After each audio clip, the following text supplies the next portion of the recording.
코로나가 온 나라에 이렇게 기하급수적으로 확대되고 있는 이때라 많은 사람들이 불안해하고 두려워하는 게 한편 충분히 이해가 됩니다. 그런데 여러분, 너무 두렵고 불안하게 되면 우리가 이성적인 삶을 살아갈 수가 없게 됩니다.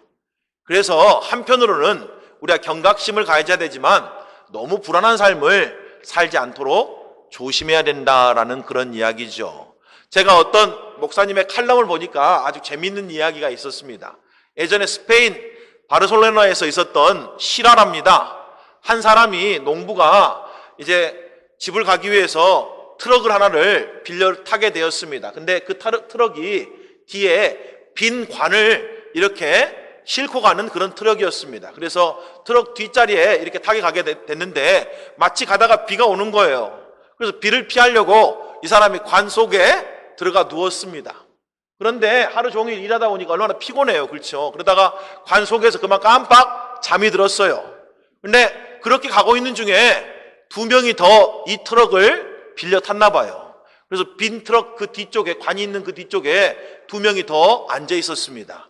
한참을 가다가 이 관 속에 잠자는 사람이 잠에 깼습니다. 그리고 관 뚜껑을 열고 밖에 이렇게 나왔는데 비가 그쳐 있는 거예요. 그래서 비가 끊쳤네? 이렇게 말했어요. 그런데 이 두 사람이 관에서 사람이 나와가지고 비가 끊쳤네 이렇게 말하니까 얼마나 두렵고 무서웠겠어요. 너무 무서운 나머지 트럭이 지금 달려가고 있는데 이 두 사람이 트럭 밖으로 뛰어내려버렸습니다. 그래서 한 사람은 죽고 한 사람은 크게 다쳤다라고 하는 그런 이야기가 있습니다. 너무 무서우니까 이성적인 판단을 할 수가 없었던 거예요. 여러분, 두려움과 불안이 위험한 이유가, 해로운 이유가 뭐예요? 너무 과도한 두려움과 과도한 불안이 우리의 이성적인 사고를 마비시킵니다. 그래서 도리어 우리가 해로운 일을 하게 되는 그런 일들을 벌일 때가 있다라는 이야기죠. 전문가들에 의하면 이 신종 코로나 바이러스도 평소 면역력이 강한 사람에게는 별 문제가 안 된다고 그렇게 이야기합니다. 우리가 경험하듯이 겨울 되면 막 독감이 유행하고 감기가 유행할 때가 있잖아요. 그렇죠? 그런데 아무리 감기가 유행해도 면역력이 강한 사람, 건강한 사람들은 그 감기가 그냥 지나가잖아요. 아니, 들어도 살짝 얇게 그냥 앓다가 금방 또 낫게 됩니다. 이 신종 코로나도 사실은 그렇다 그래요. 그리고 이제 이게 기하급수적으로 확대됐으니까 확대되고 있는 이때에는 이제 면역력이 관건이랍니다. 그래서 우리가 불안하고 두려워하기보다는 우리의 마음과 몸을 건강하게 지키는 게 훨씬 더 중요하다라는 그런 이야기인 거죠. 그러니까 여러분, 다른 것보다도 먹는 거 잘 드시고 또 건강관리 잘 하시고 잠도 잘 주무시고 해서 또 잘 때는 따뜻하게 주무시고 해서 면역력을 스스로 높이는 그런 일들을 하고 너무 불안해하거나 두려움 가운데 여러분의 일상을 망치는 일이 없었으면 좋겠습니다. 무엇보다도 우리 그리스도인들은 사실은 우리 주님의 은혜 가운데 사는 사람이고 주의 도우심 가운데 사는 사람들이잖아요. 그렇죠? 주님이 허락하시지 않으면 어떤 일도 우리의 삶 가운데 이루어지지 않는다라고 믿는 사람들이 우리 그리스도인 아닙니까? 이때일수록 우리가 더욱 주님 의지하는 그런 훈련이 됐으면 좋겠고, 이때일수록 우리가 불안하고 두려워할 게 아니고 우리가 도리어 정말 기도 가운데 우리 주변에 고통당하고 있는 분들, 또 이런 코로나로 또 어려움 가운데 있는 분들 위해서 함께 기도할 수 있는 그런 공동체가 되었으면 좋겠습니다.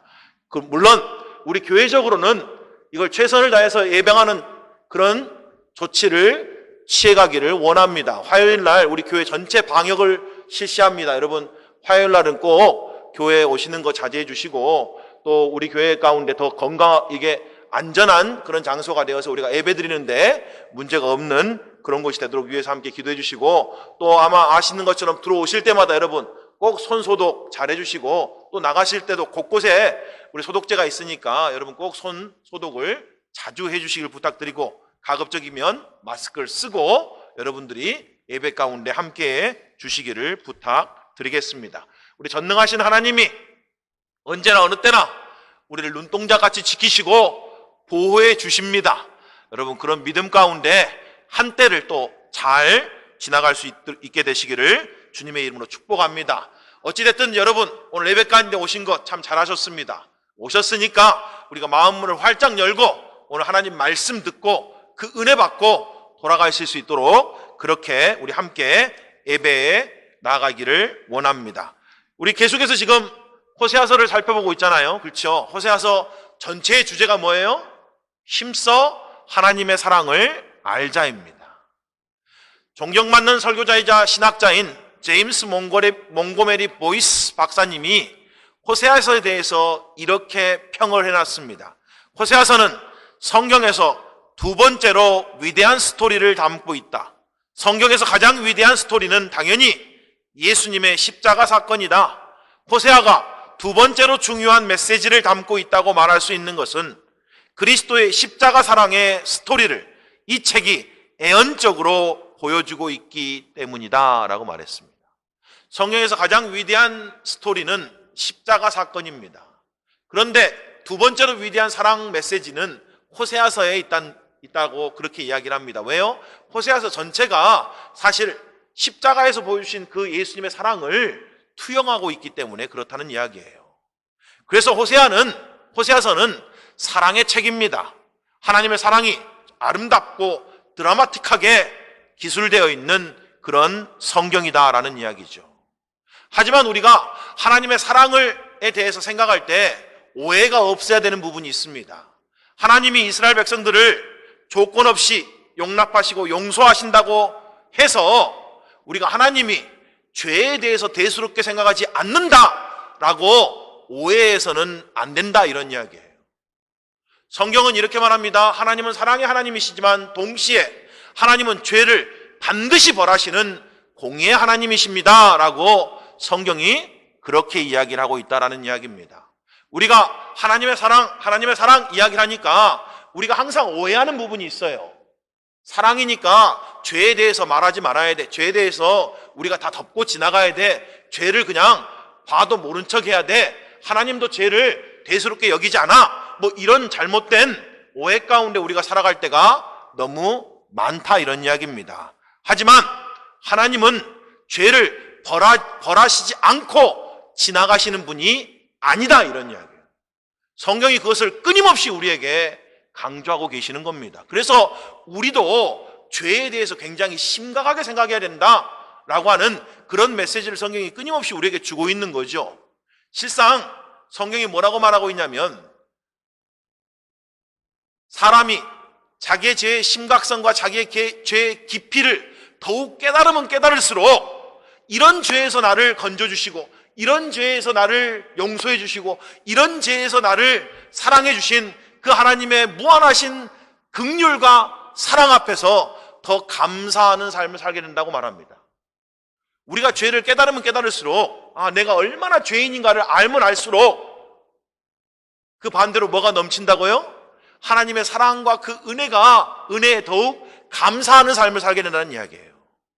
다른 말로 말하면 자신이 얼마만큼 죄인인가를 깨닫지 못하는 사람일수록 하나님의 은혜와 사랑도 더 깊이 알 수가 없다 이런 이야기죠. 그래서 하나님 앞에 감사하는 삶을 못 산다는 이야기입니다. 아마 여러분 이 말씀 많이 들어보셨을 거예요. 로마서 5장 20절 후반절에 이런 말씀이 있습니다. 세번역 성경으로 보면 이렇게 되어 있죠. 그러나 죄가 많은 곳에 은혜가 더욱 넘치게 되었습니다. 죄가 많은 곳에 은혜가 더욱 넘쳤다. 이 말씀 이게 지금 제가 말하는 말의 의미입니다. 우리가 내 죄를 더욱 깨달으면 깨달을수록 나 같은 죄인을 위해서 예수님이 이 땅에 오시고 나 같은 죄인을 위해서 예수님이 십자가에서 나 대신 죽으셨구나.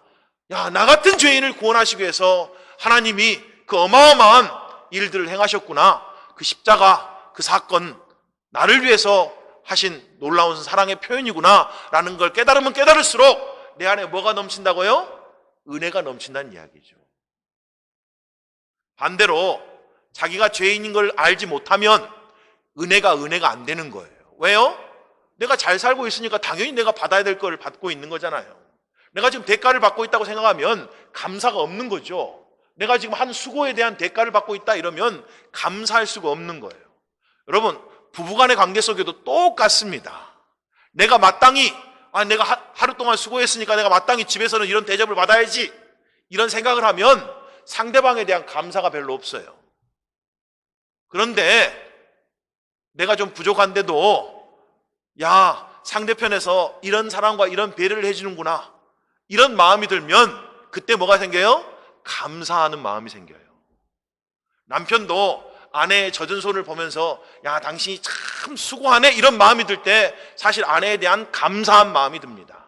근데 남편이 당신이 하는 게 뭐가 있어? 내가 벌어온 돈 가지고 그냥 잘 먹고 잘 살고 편안한 거 아니야? 나는 뼈 빠지게 수고하는데 당신은 집에만 있어서 편하게 있는 거잖아, 이런 마음이 있으면 절대로 감사할 수가 없습니다. 감사가 안 생기게 되는 거예요. 물론 반대의 경우도 마찬가지겠죠. 그렇죠? 마찬가지입니다. 우리가 하나님에 대해서도 내 스스로를 깊이 들여다보면 볼수록 내가 이렇게 죄인이구나, 내가 이렇게 연약하고 내가 이렇게 부족한 사람이구나, 그럼에도 불구하고 하나님이 나 같은 죄인을 위해서 이런 어마어마한 구원을 베풀어 주셨구나 라는 걸 깨달을 때 우리 마음 가운데 감사가 있다, 이런 이야기입니다. 오늘 2020년 우리 평신도 사역자 임명식을 하는 그런 날입니다. 여러분들이 다 일일이 적어주신 대로, 헌신한 대로 우리가 오늘 임명식을 할 텐데, 여러분 하나님 앞에 섬길 때 감사를 잃지 않는 그런 삶이 되었으면 좋겠습니다. 섬길 수 있는 것조차도 하나님의 은혜임을 깨달을 때 우리가 감사를 놓치지 않을 수 있습니다. 그런데 섬기는 게 마치 하나님께 내가 뭔가를 해주는 것처럼 여기고, 섬기는 게 마치 내가 하나님께 대단한 걸 해주는 것처럼 여기면 감사가 사라지는 거예요. 여러분의 삶이 그러지 않기를 원합니다. 자, 호세아서는 사랑에 대한 이야기지만 동시에 그 사랑의 그 크기가 더욱 밝히 드러나려고 하니까 뭐에 대한 지적이 있어야 돼요? 죄에 대한 지적이 있어야 된다는 이야기예요. 죄가 많은 곳에 은혜가 넘친 것처럼 호세아서 안에서도 대체 어떤 백성임에도 불구하고 하나님이 이처럼 사랑하신다고 말하는가를 우리에게 보여주려고 하니까 지금 호세아 4장 5장에 거쳐서 이스라엘 백성들의 죄에 대해서 계속해서 하나님이 지적하고 계신다라고 그렇게 우리가 살펴볼 수 있다는 이야기입니다. 이런 죄들을 통해서 지금 뭐 하라는 이야기예요? 회개하고 돌이켜서 더 큰 은혜와 긍휼을 받아라 라고 하는 지금 하나님의 메시지라는 걸 우리가 알고 오늘 본문도 함께 살펴보기를 원합니다. 호세아 4장 5장이 계속 이스라엘 백성들의 죄에 대해서 지적하고 있는데 조금 차이가 있습니다.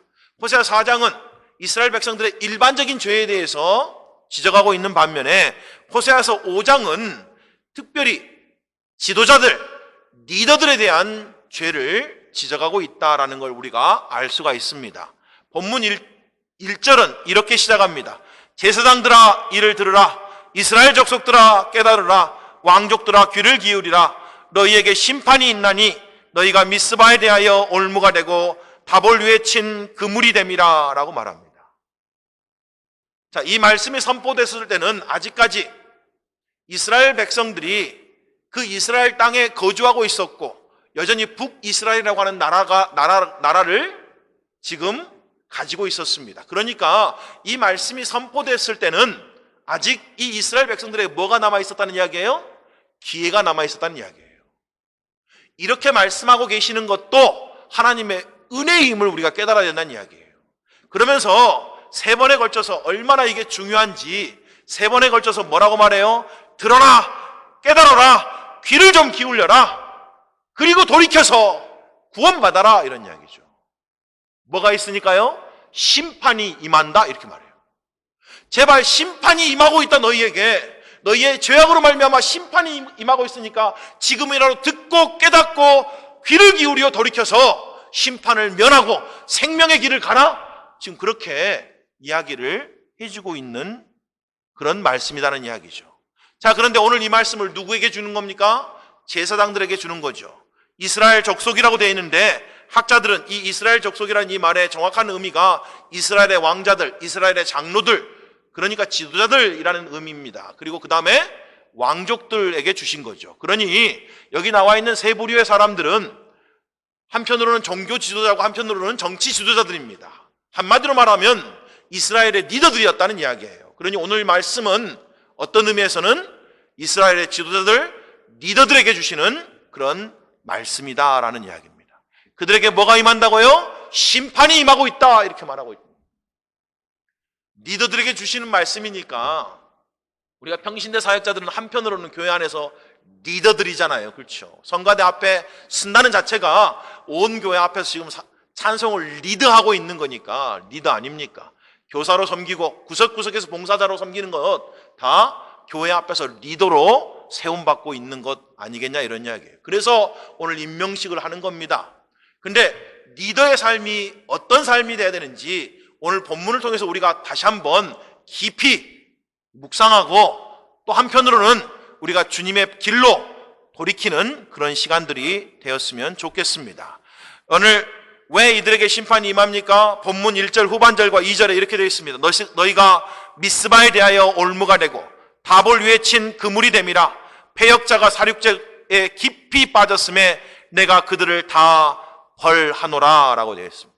미스바와 다볼이라고 하는 두 지역이 나오는데 고고학자들은 아마 이 두 지역에 우상을 숭배하는 신정과 산당이 있었을 거라고 그렇게 추측을 합니다.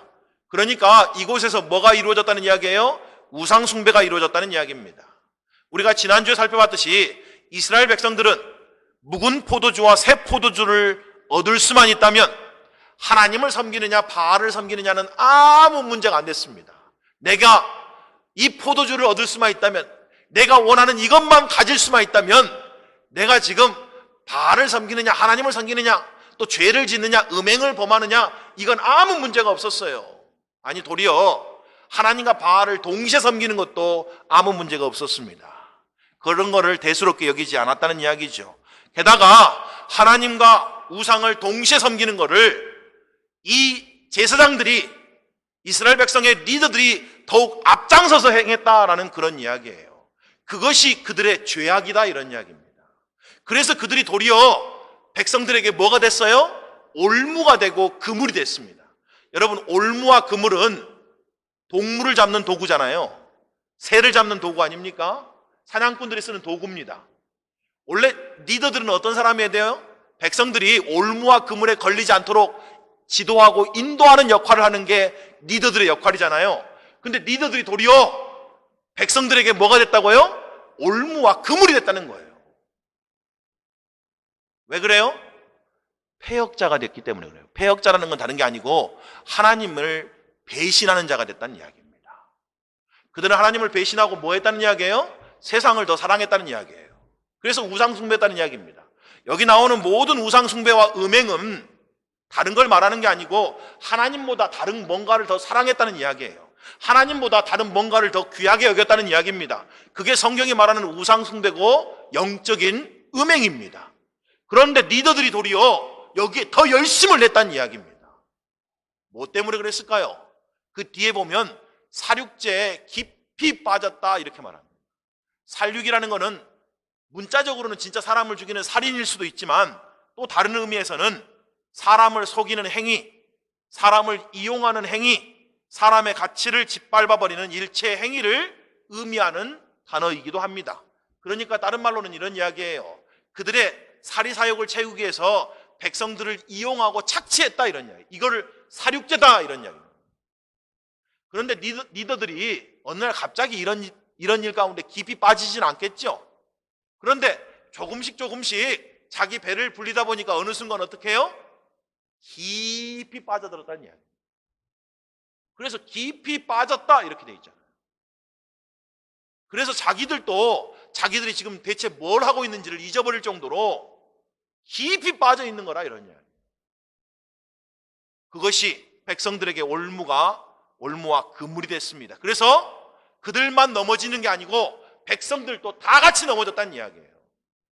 여러분, 리더들이요 하나님 말씀을 보지 않고 리더들이 하나님 앞에 기도하지 않는 삶을 살면 여러분이 가르치는 그 학생들에게, 여러분이 앞에 여러분의 찬송을 듣고 있는 성도들에게 올무와 그물이 됩니다. 여러분만 넘어지는 게 아니고 여러분 때문에 모두가 다 넘어지는 거예요. 영성 없는 찬송 때문에 모두가 다 넘어져요. 하나님 앞에 진심으로 드려지지 않는 찬송 때문에 듣는 모든 사람도 은혜를 잃어버립니다. 우리가 봉사하는 것이 인간적이고 내 유익을 위한 봉사면 그것 때문에 도리어 봉사를 받는 사람도 나중에는 다 넘어지게 되어 있습니다. 그게 성경적인 진리입니다. 그러니 리더가 된 사람들은 훨씬 더 자기를 하나님 앞에서 늘 깨어 기도하고 늘 하나님 말씀 가운데 살려고 힘써야 된다라고 하는 그런 이야기예요. 그래서 우리가 다른 누구보다 더 많이 말씀과 기도 가운데 사는 책임이 있다, 이런 이야기죠. 그렇지 않으면 우리의 삶의 모습이 도리어 사람들을 넘어뜨리고 사람들을 착취하고 사람들이 올무와 또 그물에 빠지게 되는 그런 역할을 하게 된다라고 하는 이야기입니다. 자, 이 리더들이 어느 순간 갑자기 이런 죄 가운데 깊이 빠져들진 않았을 거 아닙니까? 자, 여러분 한번 곰곰이 생각해 보십시오. 사람이 범죄하기 위해서 제일 거치장스러운 생각은 어떤 생각일까요? 죄를 짓고 싶으면 우리 마음 가운데 이 마음을 제거해야 됩니다. 그게 어떤 생각인지 아세요? 하나님이 다 보고 계셔, 이 생각이에요. 하나님이 나의 모든 걸 다 알고 계셔. 하나님이 지금 나와 함께 계셔. 이 생각을 우리 머릿속에서 제거해야 돼요. 그래야지 죄를 지을 수 있는 거지. 누군가가 나를 뚫어지게 쳐다보고 있다 그러면 사실은 사람들이 죄 못 짓습니다. 그렇지 않아요? 근데 사람들이 죄를 짓는 이유가 뭐예요? 아무도 모를 거야, 그렇게 생각하는 겁니다. 아무도 모를 거야. 아무도 못 볼 거야. 설령 하나님도 모르실 거야. 이런 생각을 우리가 갖고 있으니까 실상 죄를 짓는 거다, 이런 이야기죠. 시편 4절에 보니까 이런 말이 나옵니다. 악인은 그의 교만한 얼굴로 말하기를 여호와께서 이를 감찰하지 아니하신다 하며, 하나님이 모르신다, 하나님이 보지 않으신다, 이렇게 생각한다는 거예요. 그러면서 그의 모든 사상, 생각에서 하나님이 없다 한다. 그러니까 죄를 지을 수 있는 거죠. 하나님이 없으니까 내 마음대로 살 수 있는 거 아니에요? 하나님이 없으니까 사기칠 수 있고 도둑질할 수 있고 나쁜 짓 할 수 있다, 이런 이야기예요. 시편 14편 1절에도 이런 말씀이 나옵니다. 어리석은 자는 그의 마음에 이르기를 하나님이 없다 하는도다. 그들은 부패하고 그 행실이 가증하니 선을 행하는 자가 없다. 하나님이 없다 생각하니까 마음이 부패해지고 행실이 가증하고 선을 행하지 않고 악을 행하기를 즐겨한다, 이런 이야기입니다. 하나님이 없어야지 그걸 할 수 있는 거지. 하나님이 있다 그러면 그걸 어떻게 하냐고, 여러분. 부부관계도요, 어르신이 집에 있으면 싸우는 게 조심스럽잖아요. 그렇잖아요? 그렇잖아요. 부모님이 볼까봐 싸움을 되게 조심히 하잖아요. 싸움을 안 한다는 게 아니고 싸움을 해도 되게 조심스럽게 하잖아요. 근데 집안에 어른이 안 계시면 그렇게 안 싸웁니다. 그렇잖아요? 마음껏 싸워요. 본 사람 없다고 생각하니까요. 마찬가지라는 이야기입니다. 하나님이 정말 계신다고 믿으면 우리가 감히 범죄할 수가 없는 거죠. 그런데 여러분 한번 생각해 보세요. 제사장들인데도 그 마음에 어떤 생각을 갖고 있다는 거예요? 하나님이 모를 거야 라는 생각을 갖는데, 하나님은 없어, 이런 마음이 있는 거죠. 그러니까 뭐 바알에게 숭배를 하든지 뭐 우상을 숭배하든지 세상을 쫓아가든지 그게 전혀 마음에 거리낌이 없는 거예요. 하나님이 없다 생각하니까. 아니 어쩌면 이런 마음이었을지도 모르죠. 내가 하나님이 없다고 생각하면 진짜 하나님이 없는 거야, 이렇게 생각하는 거예요. 사람들이 희한한 게 뭔지 아세요? 자기가 그대로 믿으면 그게 진리라고 생각하는 사람들이 엄청 많아요. 자기가 하나님 없다고 생각했으니까 진짜 하나님이 없다는 거예요. 근데 그게 맞나요, 여러분? 우리가 생각하는 게 우리가 그만큼 지혜롭고 그만큼 똑똑하고 우리가 그만큼 모든 걸 다 알 수 있는 그런 존재라고 여기십니까? 어쩌면 그런 생각이 스스로가 하나님 되고자 하는 그런 마음이겠죠. 하나님만이 모든 걸 아시고 그분이 전지하시고 전능하신 분이시잖아요.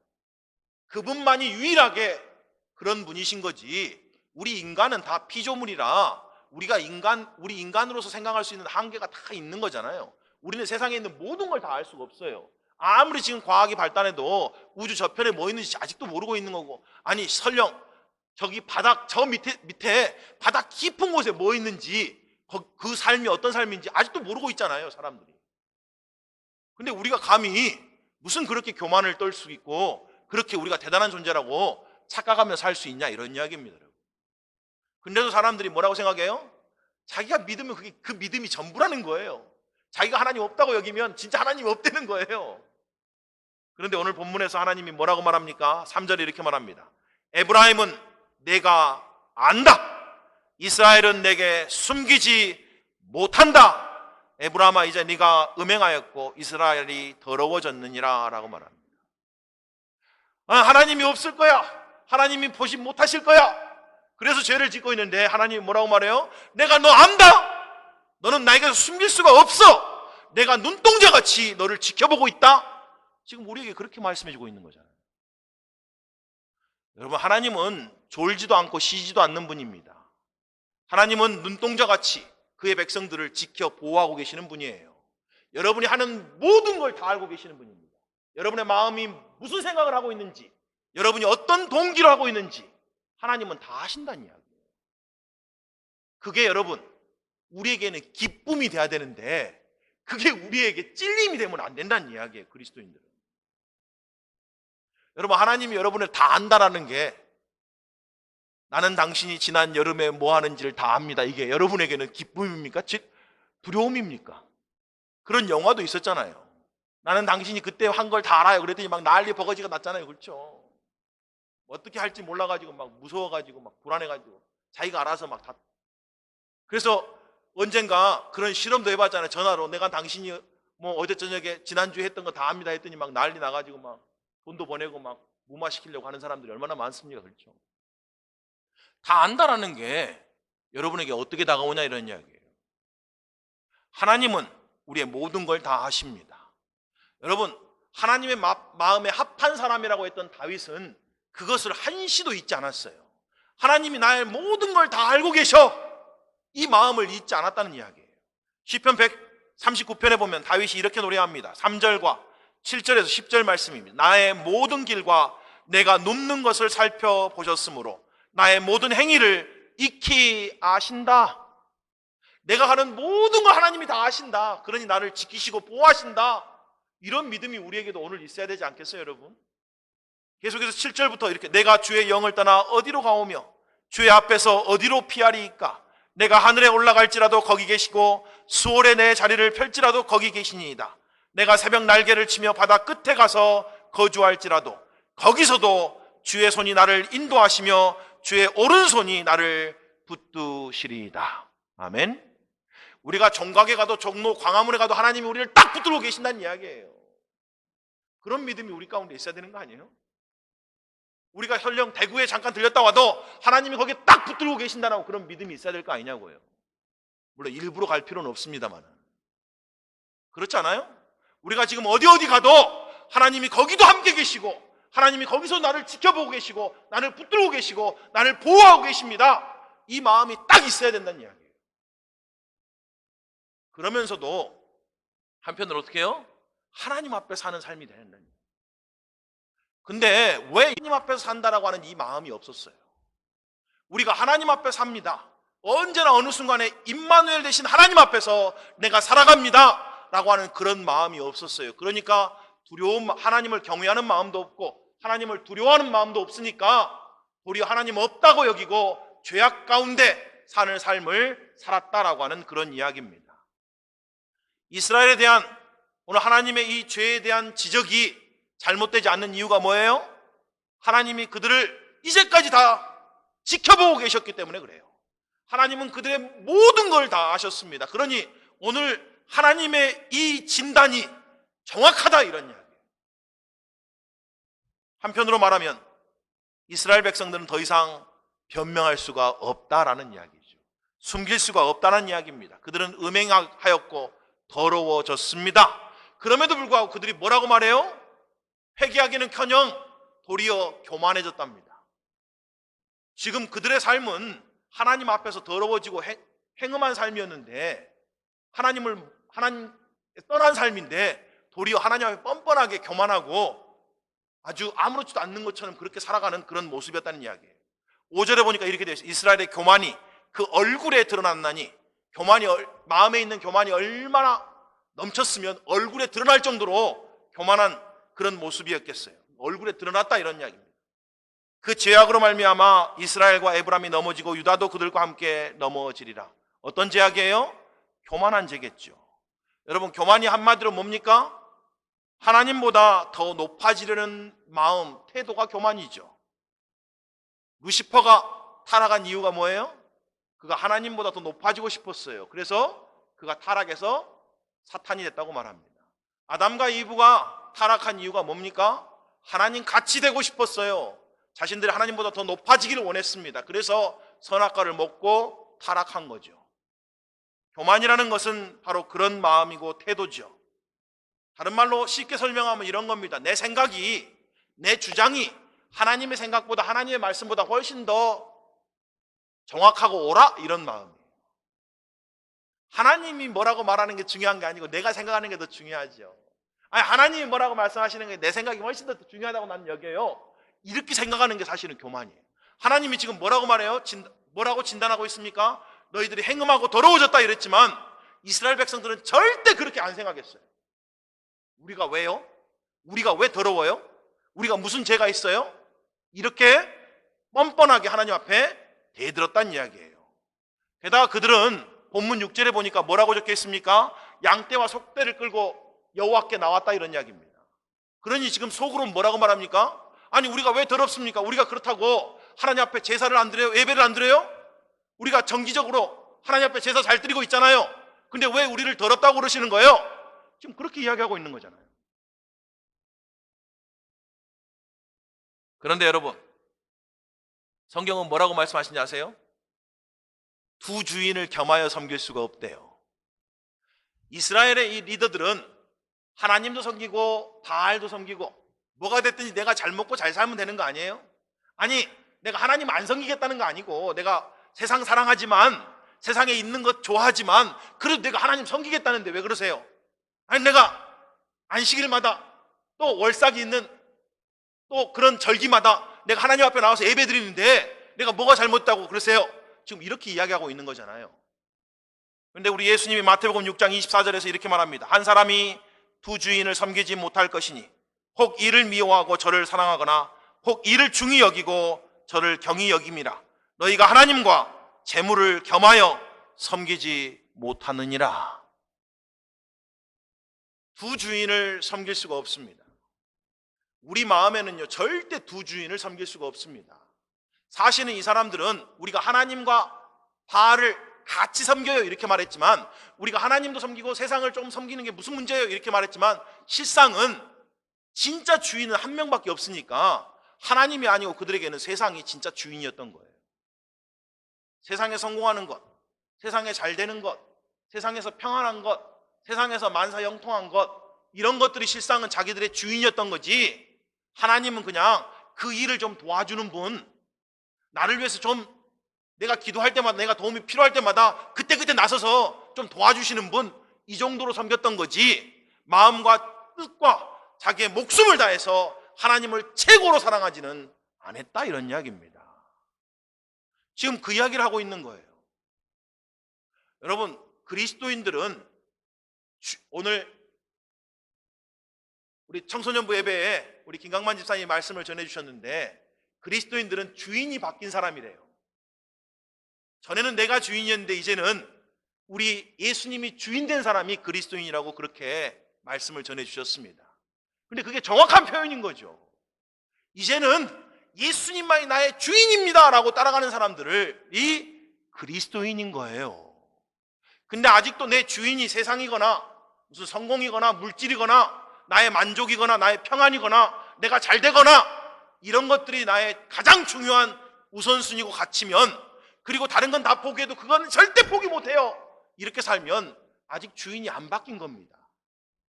그리고 아직 그리스도인이라고 말할 수는 없는 거죠. 우리는 그렇게 생각해요. 아이, 목사님 왜요? 예수님과 재물을 같이 섬기면 얼마나 좋아요. 아니, 그럴 수 있으면 더 좋은 거 아니에요? 우리 이렇게 생각할 수 있잖아요. 여러분, 누가복음 19장에 보면 한 부자와 거지 나사로에 대한 이야기가 나옵니다. 부자는 하나님을 평소에 안 믿었던 것 같아요. 그래서 부자는 죽어서 지옥에 들어갔습니다. 지옥에서 고통받게 됐죠. 근데 이 거지 나사로는 거지였지만 믿음이 있었는지 죽어서 어떻게 됐어요? 아브라함의 품에서 안식과 영광을 받고 누리고 있었습니다. 자, 이제 예수님이 이 말씀을 통해서 뭘 이야기하고 싶을까요? 제가 여러분에게 이렇게 질문하고 싶습니다. 여러분은 하나님 없이 부자로 살다가 그냥 생을 마쳐서 영원한 지옥 가운데 그냥 죽는 게 낫겠습니까? 아니면 나사로 거지 나사로 같은 삶이지만 그런 삶을 산다 할지라도 나를 위해서 죽으시고 부활하신 예수님을 믿어 죽어서 천국에서는 영원한 안식과 영광을 누리는 삶을 살고 싶습니다. 이런 마음을 갖고 싶었어요. 둘 중에 하나라는 거예요. 둘 중에 하나.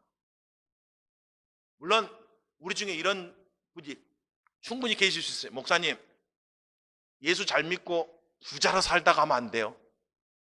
예수도 잘 믿고 부자로 살면 안 될까요? 여러분, 재물이 있냐 없냐, 우리에게 건강하냐 건강하지 않느냐는 우리 소관이 아닙니다. 우리가 알고 있는 것처럼 하나님이 우리의 생사화복을 주관하시는 분이잖아요. 그래서 재물을 주시거나 건강을 주시거나 빼앗거나 이건 다 하나님의 소관이지 우리가 관여할 소관이 아니에요. 근데 적어도 그리스도인들에게는 어떤 마음이 있어야 돼요? 여기 나와 있는 부자 같은 삶을 살고 싶어? 아니면 여기 나와 있는 거지 나사로 같은 삶을 살고 싶어? 만약 두 가지를 선택해야 된다 그러면 너 어떤 삶이 되고 싶어? 둘 중에 하나만 선택해야 된다면 네 어떤 마음이 되고 싶어? 이걸 우리가 결정해야 된다는 이야기예요. 지금 그 이야기를 하고 있는 거예요. 나는 거지 나사로 같아도 나는 믿음 붙들겠습니다. 나는 주님만 따라가겠습니다. 이 땅에서 어떤 삶을 살아도 나는 주님만 믿고 의지하고 따라가겠습니다. 라는 그런 고백이 있어야 된다는 이야기예요. 그게 없으니까 어떻게 해요? 세상도 붙드는 거죠. 그리고 세상을 사랑하면 그 속에 하나님 사랑이 없습니다. 미안한 이야기지만 우리는요 항상 우리를 스스로를 합리화시키는 사람들이잖아요. 그래도 내가 세상에서 이런 거 다 있어야 되잖아요. 내가 이렇게 산다고 해서 꼭 하나님 사랑하지 않는 건 아니에요. 오해하지 마세요. 저 하나님 사랑합니다. 근데 세상에서 이 정도 가질 수 있는 거잖아요. 세상에서 이 정도 붙들 수 있는 거잖아요. 우리 다 이렇게 자기를 스스로 합리화시키고 자기 스스로가 그냥 다 옳다라고 여기고 싶은 마음 가운데 우리를 슬슬 스스로 속이는 그런 일들을 우리가 해요. 여러분 솔직하게 한번 여러분 마음 가운데 한번 결단해 보시라고요. 만약 부자 같은 삶하고 거지 나사로 같은 삶 두 가지밖에 없어요. 다른 옵션이 없습니다. 그러면 어떤 삶을 선택하겠습니까? 그게 여러분에게 먼저 분명하게 이루어져야 된다는 이야기예요. 나에게는 이 땅의 삶보다 죽어서 저 천국의 삶이 더 중요합니다. 영원한 삶이 더 중요합니다. 그러니 나는 이 땅에서 어떻게 사는 건 상관없이 나는 영원한 삶을 선택하기를 원합니다. 이 결단이 있어야 된다는 이야기예요. 이게 돼야지 나머지는 하나님이 더해 주시는 거지. 이게 안 된 상태에서 우리가 양쪽을 붙들고 있으니까 올바른 믿음이 안 나온다는 이야기입니다. 여러분은 만약에 하나님이 오늘 오셔서 두 가지 삶 중에 너는 어떤 삶을 원하냐? 아니 너는 어떤 삶을 쫓아가기를 원해? 라고 말하면 여러분은 뭐라고 고백하실 거예요? 중간엔 제발 다른 생각을 하지 마시고요. 이게 우리 가운데 분명해야 되는데 여러분 이스라엘 백성들에게는 그런 고백이 없었습니다. 그러니까 어떻게 됐어요? 하나님도 섬긴다고 말하면서 동시에 세상도 사랑한 거죠.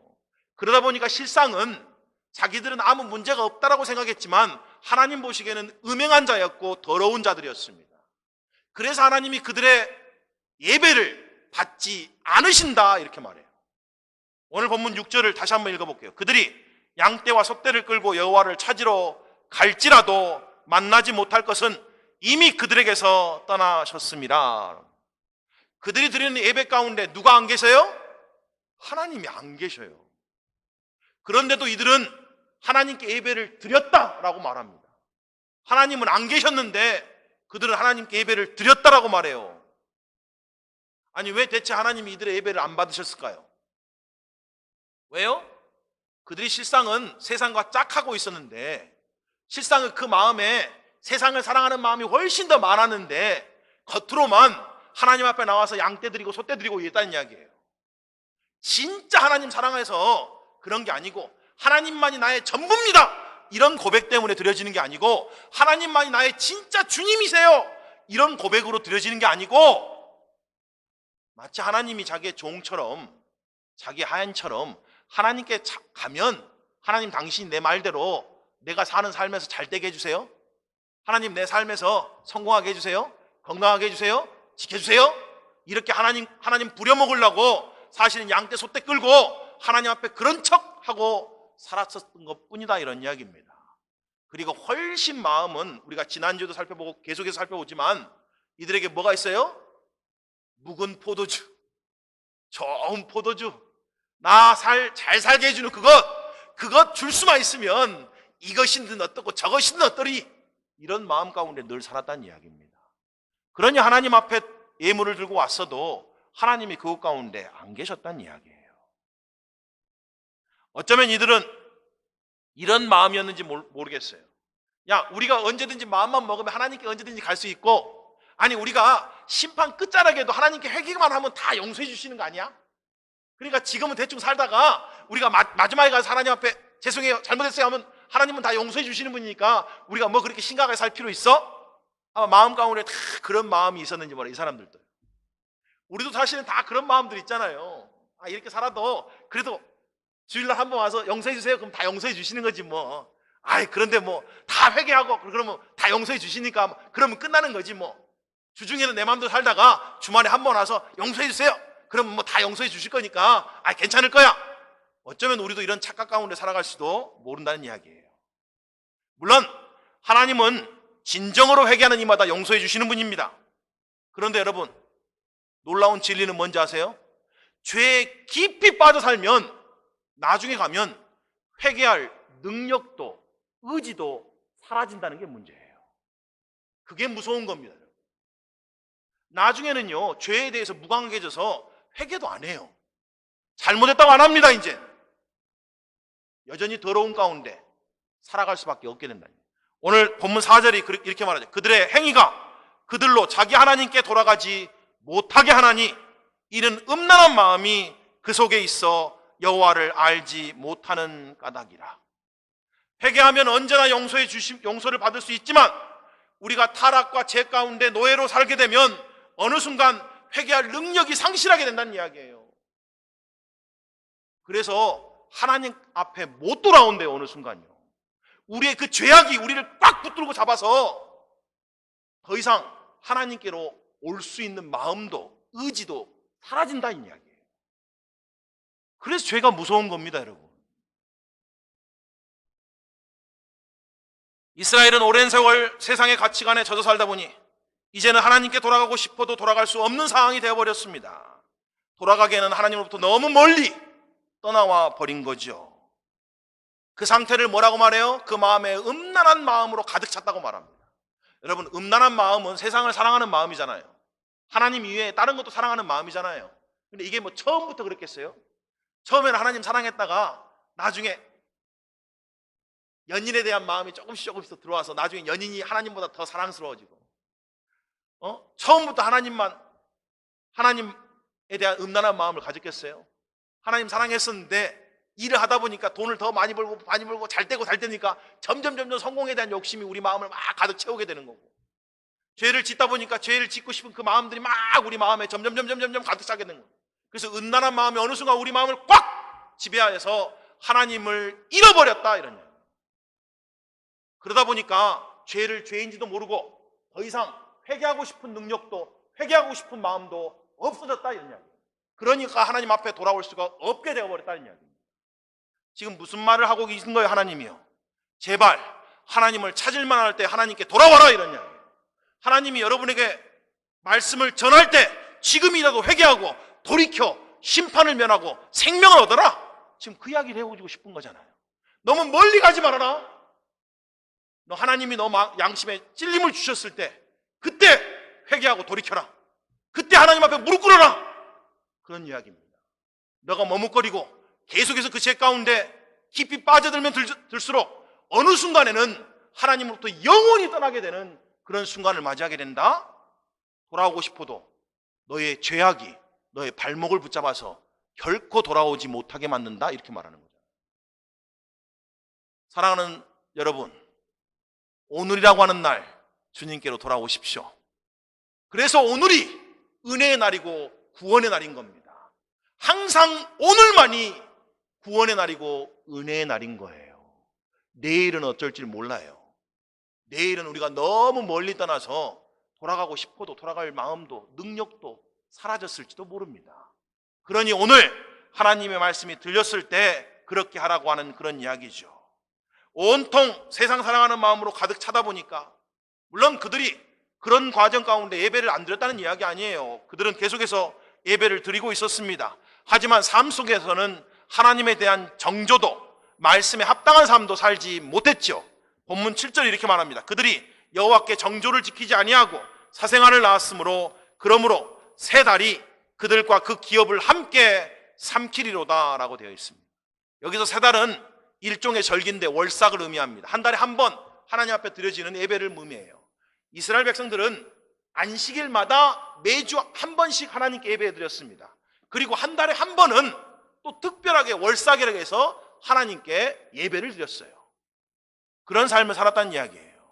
그런데 이들의 삶에는 뭐가 없었어요? 하나님과 진실하게 동행하는 삶이 없었어요. 그냥 예배는 그냥 예배고 삶은 삶이었다는 이야기예요. 예배 따로 삶 따로 살았다는 이야기입니다. 그러니까 하나님이 그들의 예배를 어떻게 해요? 안 받으셨다는 이야기예요. 도리어 오늘 본문은 뭐라고 말합니까? 새 날과 함께 너희가 망한다 이렇게 말해요. 여러분, 하나님을 진짜 믿는 마음, 하나님을 진짜 여러분의 최고의 주인으로 삼지 않는 마음 없이 이런 자리에 와서 그냥 형식적인 예배를 드리잖아요. 그럼 여러분, 오늘 본문이 뭐라고 말해요? 이런 예배 때문에 여러분이 도리어 더 망한대요. 예배를 드리려고 우리가 그렇게는 드리지 말아야 될 거 아닙니까? 그렇잖아요? 도리어 그런 예배가 우리를 망친다는 이야기예요. 종교적인 예배, 형식적인 예배가 도리어 우리를 망하게 한답니다. 우리의 기업도 망한다 그러잖아요. 그가 그의 기업과 함께 삼켜지리라 이렇게 말합니다. 이 얼마나 무서운 이야기입니까? 하나님이 지금 우리를 겁주라고 그런 거예요? 아니요. 그게 아니고 제발 그러지 말라는 이야기예요. 여러분, 예배는 은혜의 자리고 예배는 축복의 자리고 예배는 하나님의 임재의 자리입니다. 예배 가운데 우리가 평안을 얻고 예배 가운데 능력을 얻고 예배 가운데 우리가 비전을 얻고 하는 그런 자리예요. 그런데 하나님을 하나님으로 섬기지 않으면 그런 게 없다 이런 이야기예요. 우리의 예배에 하나님이 안 계신다는 이야기예요. 아니, 여러분의 예배에 하나님이 안 계신다는 이야기예요. 어쩌면 오늘 예배 자리에 오신 분들 중에 어떤 분들에게는 하나님이 함께 계신 예배가 되는 거고 어떤 분들에게는 하나님이 함께 하지 않는 예배가 된다는 이야기예요. 그리고 하나님과 함께 하지 않는 예배를 드린 그 사람은 도리어 그것이 그들을 넘어뜨린다 이런 이야기입니다. 불행한 거 아니에요, 여러분? 여러분, 우리가 단순히 예배를 드렸다가 중요한 게 아니고 나는 예배를 통해서 하나님을 만났습니다. 나는 예배를 통해서 하나님께 찬송했습니다. 나는 예배를 통해서 하나님을 높여드렸습니다. 이걸 우리가 회복해야 된다는 이야기예요. 그럴 때 예배가 주는 은혜를 우리가 경험할 수가 있게 된다라고 하는 그런 이야기입니다. 그러기 위해서는 예배 드리는 것도 중요하지만 우리의 일상의 삶 속에서도 어떻게 살아야 된다고요? 늘 하나님과 함께하는 삶을 살아야 된다고요. 지금 그 이야기를 하고 싶은 거죠. 스위스 제네바의 종교개혁자된 칼뱅은 일생의 모토가 라틴어로 코람데오라는 말이었답니다. 이 코람데오라는 말은 하나님 앞에서라는 이야기입니다. 나는 사람 앞에서 안 삽니다. 나는 하나님 앞에서 하나님을 기쁘시게 하고 하나님을 온전한 뜻을 이루고자 하는 그런 삶을 살기를 원합니다. 코람데오, 나는 하나님 앞에서 일생 살아내는 삶을 살기를 원합니다. 이게 그의 가장 큰 인생의 모토였다는 이야기입니다. 여러분, 우리가 어느 순간에도 하나님 앞에서 사는 삶을 살아내야 됩니다. 사도행전 4장 19절에 보니까 공회 앞에 잡혀온 베드로와 요한이 자기를 위협하는 공회원들에게 뭐라고 말해요? 베드로와 요한이 대답하여 이르되 하나님 앞에서 너희의 말을 듣는 것이 하나님 말씀을 듣는 것보다 옳은가 판단하라. 나는 하나님 앞에서 살아갑니다. 나는 사람 눈치 보고 사는 게 아니고 사람 보여주기 위해 사는 게 아니고 나는 하나님 앞에서 진실된 삶을, 하나님 앞에서 거룩한 삶을, 하나님 앞에서 바른 삶을 살아내기를 원합니다. 그리고 그런 사람이 드리는 예배가야말로 진정한 하나님이 받으실 만한 예배다, 이런 이야기예요. 저와 여러분이 그런 예배자의 삶이 되시기를 주님의 이름으로 축복합니다. 사랑하는 평신도 사역자 여러분, 한 해 동안 예배자의 삶을 사십시오. 여러분의 삶과 여러분의 예배가 일치하는 삶을 사십시오. 예배 따로 삶 따로 살면 도리어 여러분이 하는 그 일 때문에 여러분이 망할 뿐입니다. 여러분의 삶이 저는 축복된 삶이 되기를 원해요. 저는 여러분이 흥왕하기를 원합니다. 잘 되기를 원해요. 영혼이 잘된 같이 범사가 잘 됐으면 좋겠습니다. 그런데 그러려고 하면 여러분의 영혼이 잘 돼야 됩니다. 여러분의 마음과 뜻이 하나님께 나가야 돼요. 하나님을 정말 하나님 한 분이면 충분합니다. 나 그분 한 분이면 만족합니다. 이 마음이 될 때 여러분의 먹고 마시는 모든 것 하나님이 더해 주실 겁니다. 사랑하는 우리 성도 여러분, 먼저 그의 나라와 의를 추구하십시오. 그러면 나머지 모든 것 우리 주님이 부족함 없이 여러분의 삶 가운데 축복해 주실 겁니다. 그것 위해서 우리 주님이 땅에 오셨습니다. 우리 주님 때문에 늘 어느 곳에서나 승리하는 삶을 살아내는 여러분 되시기를 주님의 이름으로 축복합니다.